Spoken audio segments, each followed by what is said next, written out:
Sa kalye malapit sa mga kapitbahayan ng mga middle class na pamilya. Hawak siya ng kanyang ina. Naglalakad ako at kumakanta, biglang huminto ang dalawang dumplings. Kapag may nakita kang kakaiba. Dahil lang sa direksyon.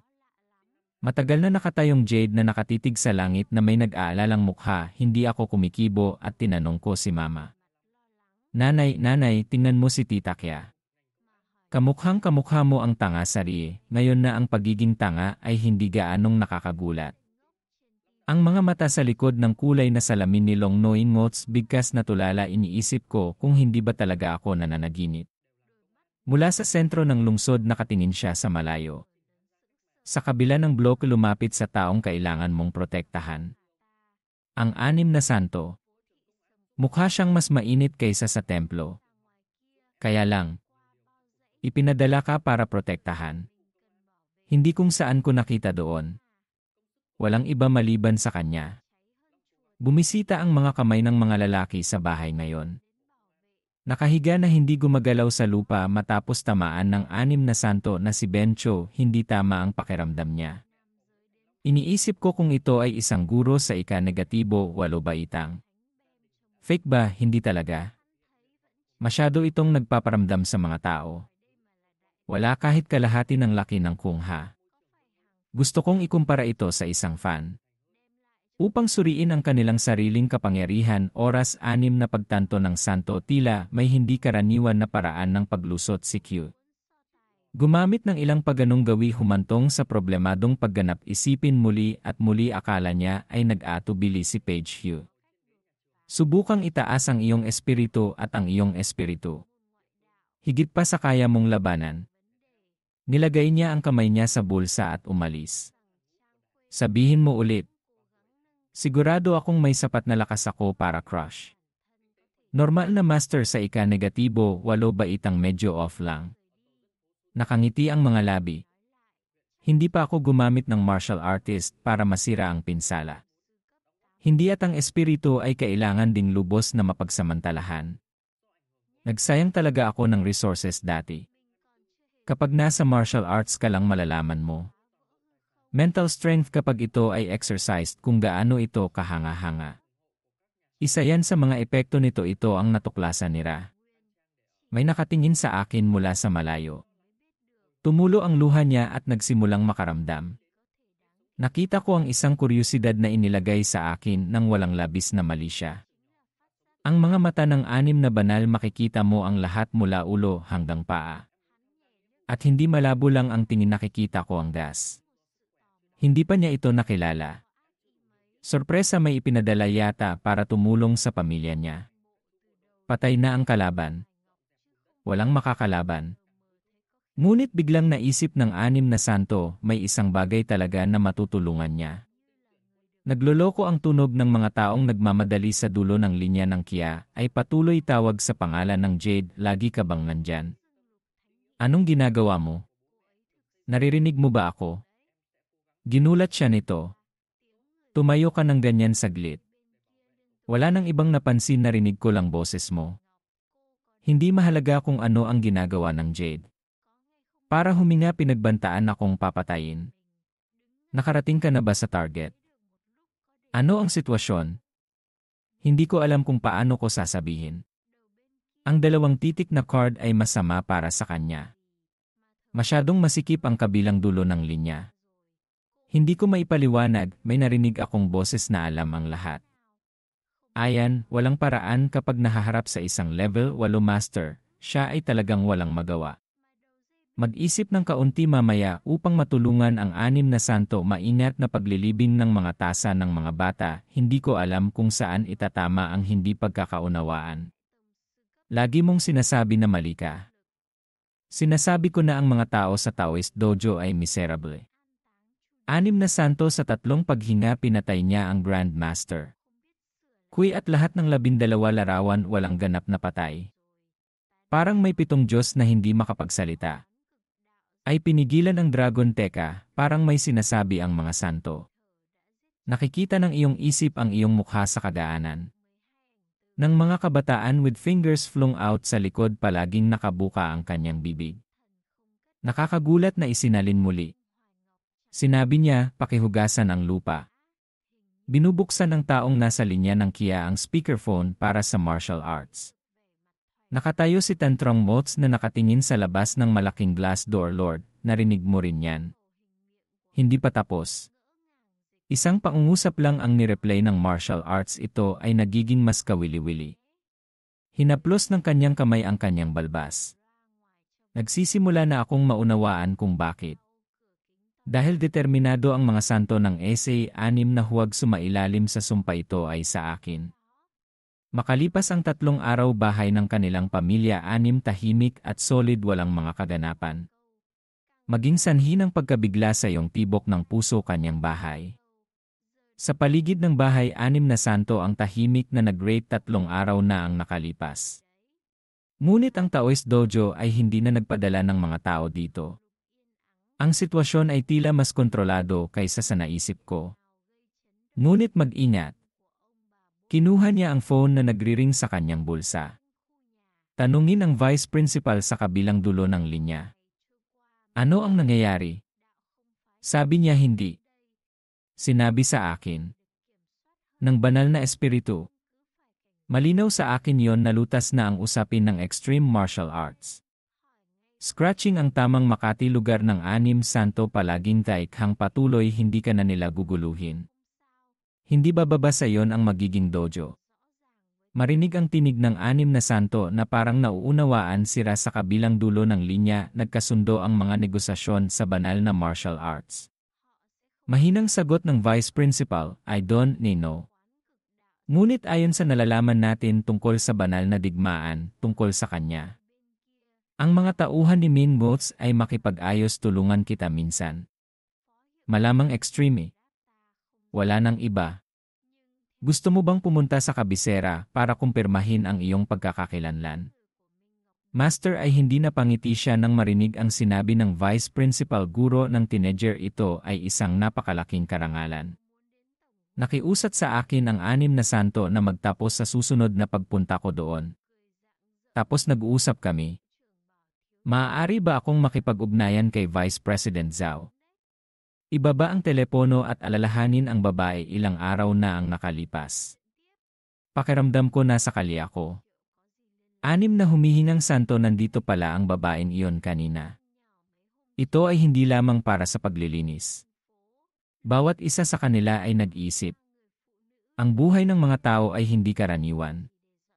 Sa tingin mo ikaw ang nakapulot sa iyong larangan ng digmaan. Ngunit hindi iyon makatuwiran. Karaniwan, kung sinaktan mo ang bata, darating ang malaking tao. Kung matalo mo ang malaking tao, magkakaroon ng isang mas matandang lalaki. Ang karaniwang hitlink na si Kibas ay namatay walang mabilis na nakaalam. Ngunit nang bunutin niya ang ulo ng Confederacy ipinadala ang pahina ng Q sa tiyak na ang paghihiganti ng Taoist martial arts ay dapat na napakalupit. Tama yan. Handang ituloy sa mahabang panahon. Kung hindi, mas mabuti. May tumawag ulit sa phone. May isang salita lang dito na nagsasabing alam na. Tumawag ang punong ministro ng Eastern War Zone, kinuha niya ang phone at magtatanong na sana. Narinig kong may sinabi ang kalaban. Tumango si Ben kaya lumabas ka at inayos ito. Nandyan ang boses mo. Hindi ko alam kung nagrereklamo ba ako o proud. Boy, magaling ka. Wala pa siyang 20 at nakapatay siya ng 12 monghe. Pinatay pa nila ang mga chimpanzee. Isa sa 28 Taoist. Sinaktan kita minsan. Huwag mong personalin, haha. Marinig ang tinig ng 6 na santo, mabilis itong nalalaman ng militar. Tumawa si Master Gyus, haha, kasiyahan sa kabilang dulo ng linya. Parang may nakakatawa. Tinakot mo ang watcher na maging tanga. Bakit hindi natin alam masarap talagang patayin ang master ng ikawalong baitang? Pag-usapan ulit. Seryosong ipinaliwanag ng 6 na santo, gumamit kasi ng forbidden arts ang lalaking iyon para pilitin ang promosyon. Ang kapangyarihan ay hindi gaanong mahalaga. Sa pagkakataong ito, pinilit ng militar ang matinding kompromiso sa martial arts, malaki siguro ang halaga nito. Alam na pala niya. Hindi lang basta-basta nagsasalita si Trongmots. Hayaang palayain ako ng panig ng Taoist na tahimik sandali ang guro. Seryoso rin niyang tugon. Dapat may presyo. Hindi ito kasing laki ng iniisip mo. Huwag magkaroon ng psychological pressure. Bawat taon ng militar ay may magandang kaso tulad mo. 6 na santo ang kilala mo. 03 kasalukuyang martial arts masters sa Longkok, walang nanggaling militar na nahimik siya gaya ng sinabi niya, "You know what I mean." Naririnig ko ang buong bukas na langit ng matanda sa linya ng Kia. Ang ideya ay maglingkod man siya o hindi sa Eastern Military District. Sinusuportahan din niya ang malungkot. Akala ko welcome. Nagpa siya ang binata na maging binyi hanggang dulo. Nagising lang siya at sinabing, "Naiintindihan ko." Nang maglaon ay naging martial artist ako. Siguradong ipopromote kita ng maayos. Bye-bye, may makakapagsabi ba niyan ulit? Narinig niya ito. Walang pinagkaiba, tinutusok ng batang ito ang kanyang tenga. Na maanghang mag-spray ng dugo, ibinaba ang telepono. 6 santo, agad mumiti, kontento. Ang pagtatapos ay perpekto. Higit na mas mahusay kaysa sa naisip ko. Sa pagkakataong ito, pagkatapos ng martial arts, itinuturing ng militar ang sarili bilang pamilya. Bilang karagdagan sa yaw, fading frequency scorching troops, palaging sumusuporta sa kanilang pinakamahusay. Paano ko mamimiss ang snow sa lugar na yon? Ini-export ang iyong sarili sa tula. 100 labanan ng ginto, pagbalik mo, inaasahan mo ako. Ang maling pagtatapos sa militar. Ito ay isang romantikong lugar para sa mga lalaki. Tumingin sa papel sa tabi mo. Iyan ang nakuha ko sa pahina ng coup pagkatapos ko siyang patayin. Itong lalaking ito daw ang bawal na magic na ginagamit niya. Sinulyapan ng 6 na santo ang isa at itapon ang walang kwentang bagay sa basurahan. Walang kabuluhan ang pagiging mapurol. Gamitin mo na lang. Kung utak naghahanap sa espasyo ng isang panaginip, mayroong daan-daan. Libu-libong piraso ang bagay na ito na may 6 na santo ay walang pinagkaiba sa basura. Wala akong pakialam. Pumikit siya, it was a perfect time.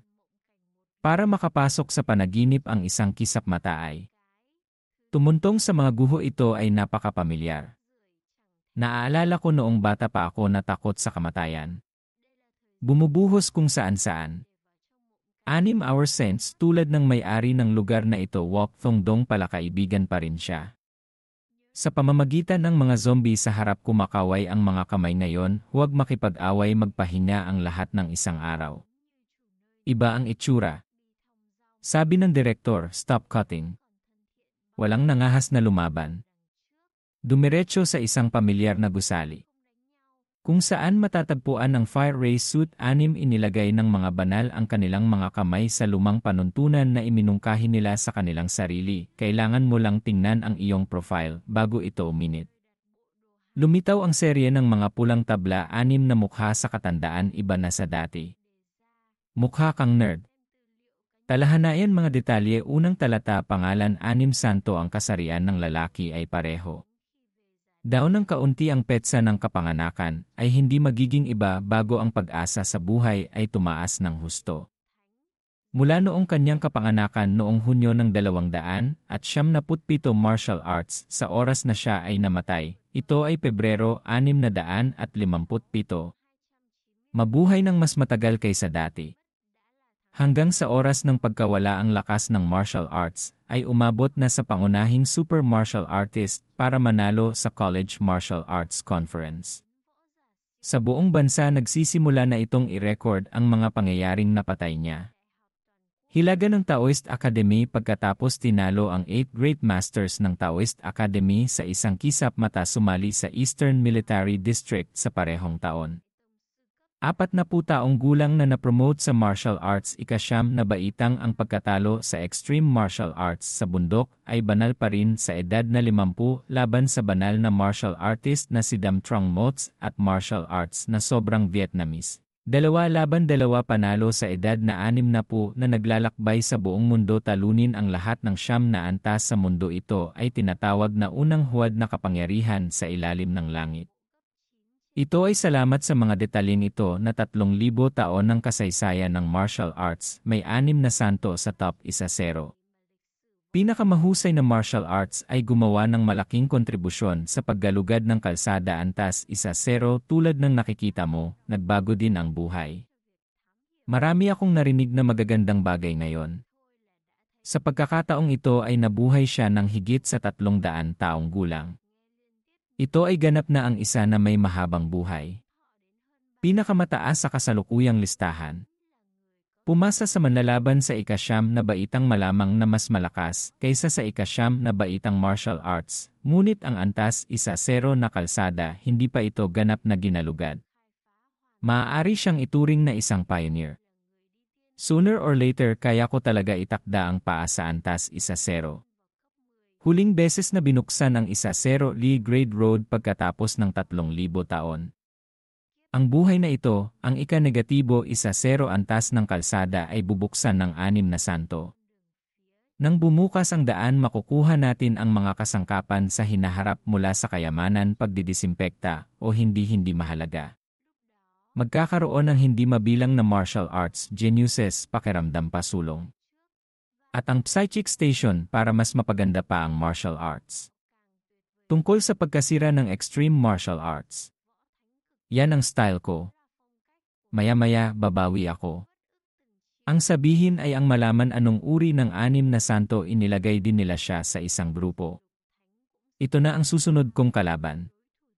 Huwag isipin sa pagkakataong ito ay salamat sa Eastern Military District. Maaari mong laktawan ito dito.